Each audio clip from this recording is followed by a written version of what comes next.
sejahtera untuk kita semua. Di sini saya akan menjelaskan apa itu komunikasi antarpersonal. Komunikasi antarpersonal atau interpersonal communication merupakan bentuk komunikasi dua arah yang terjadi antara dua orang atau lebih dengan tujuan untuk saling memahami, memengaruhi, atau membangun hubungan. Dalam keperawatan, komunikasi ini sangat penting karena menjadi dasar dalam membentuk hubungan perawat dan pasien yang efektif dan penuh empati. Komunikasi ini bisa dilakukan secara verbal melalui kata-kata maupun secara non-verbal seperti ekspresi wajah, gerakan tubuh, dan kontak mata.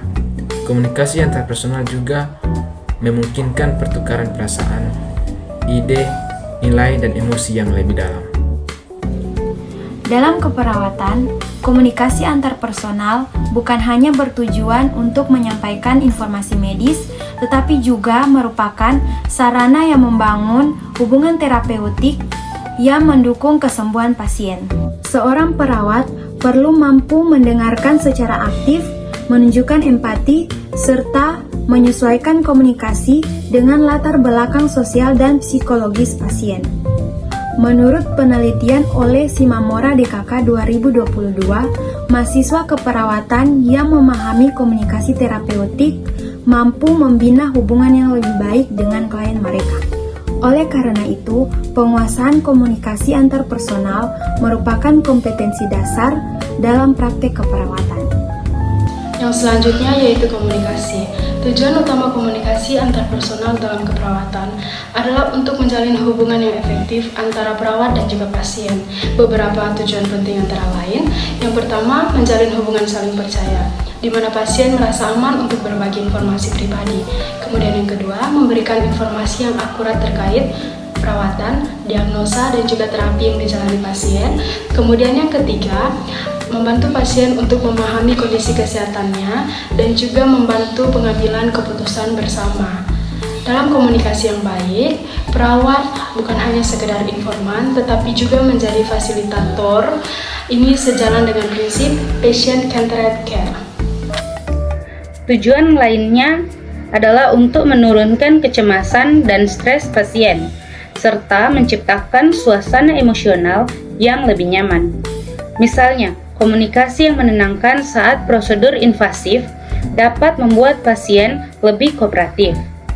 Di mana menurut Madani et al. 2022, penggunaan gaya komunikasi terbuka oleh perawat membantu peningkatan penerimaan pasien terhadap tindakan medis. Komunikasi yang efektif juga penting untuk mencegah kesalahan dalam pemberian asuhan keperawatan. Komunikasi antarpersonal memiliki beberapa prinsip penting. Yang pertama, komunikasi bersifat tidak dapat dihindari, bahkan dia pun dapat menyampaikan pesan. Yang kedua, komunikasi bersifat dinamis dan kontekstual, karena makna pesan tergantung pada situasi, emosi, dan latar belakang budaya. Yang ketiga, komunikasi bersifat transaksional, artinya terjadi pertukaran peran antara pengirim dan penerima pesan secara bergantian. Ini penting dalam komunikasi perawat dan pasien yang mengharuskan adanya umpan balik aktif dari kedua belah pihak. Prinsip komunikasi. Prinsip komunikasi adalah prinsip yang memiliki dua dimensi, yaitu isi pesan dan hubungan antar individu. Cara menyampaikan pesan bisa memengaruhi persepsi hubungan, apakah mendukung, otoritatif, atau empatik. Perawat juga perlu menerapkan prinsip Soler dalam komunikasi terapeutik dalam arti S. Square atau posisi tubuh sejajar, O. Open posture atau tubuh terbuka, L.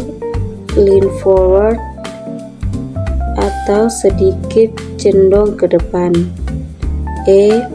Eye contact atau kontak mata, R. Relax atau sikap dan tidak tegang. Hal ini membantu membangun hubungan saling percaya antara perawat dan pasien. Dalam konteks keperawatan, kita mengenal beberapa model komunikasi. Yang pertama adalah model linear. Model yang menggambarkan sebagai proses satu arah, misalnya perawat memberikan informasi atau instruksi tanpa adanya tanggapan langsung dari pasien.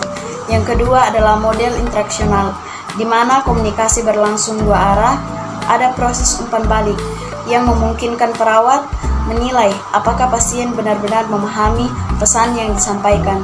Model ini umum digunakan saat edukasi kesehatan.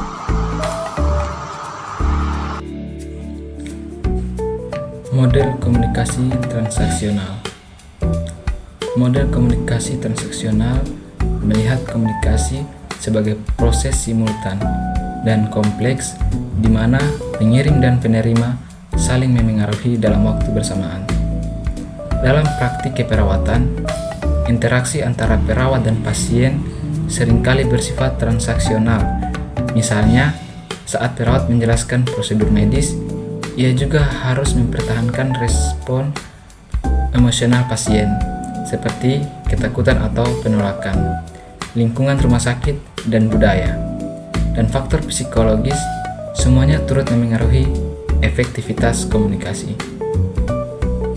Dalam keperawatan, model yang paling relevan adalah komunikasi terapeutik. Ini adalah bentuk komunikasi interpersonal yang bertujuan membantu pasien memahami dirinya, mengatasi masalah, dan mendukung proses penyembuhan. Komunikasi terapeutik memiliki tahapan. Yang pertama, pra-interaksi. Perawat menyiapkan diri secara profesional dan emosional. Yang kedua, orientasi. Perawat membangun hubungan awal dengan pasien. Yang ketiga, fase kerja. Terjadi interaksi aktif, pengkajian, dan edukasi. Yang keempat, terminasi. Perawat menutup hubungan dengan cara yang etis dan profesional. Model komunikasi, teori penetrasi sosial, dan penutup. Model lain yang menarik adalah teori penetrasi sosial yang menyatakan bahwa komunikasi interpersonal berkembang dari hal-hal permukaan menuju topik yang lebih pribadi dan emosional. Dalam studi modern PKK 2022 ditemukan bahwa perawat menggunakan komunikasi bertahap untuk membuka hubungan yang lebih intim dengan pasien. Ini penting dalam membina rasa aman, terutama dalam perawatan jangka panjang atau kasus kronis. Sebagai penutup, komunikasi antarpersonal bukan hanya keterampilan medis, tetapi juga komponen esensial dalam hubungan terapeutik yang berfokus pada pasien. Sekian dari kelompok kami. Wassalamualaikum warahmatullahi wabarakatuh.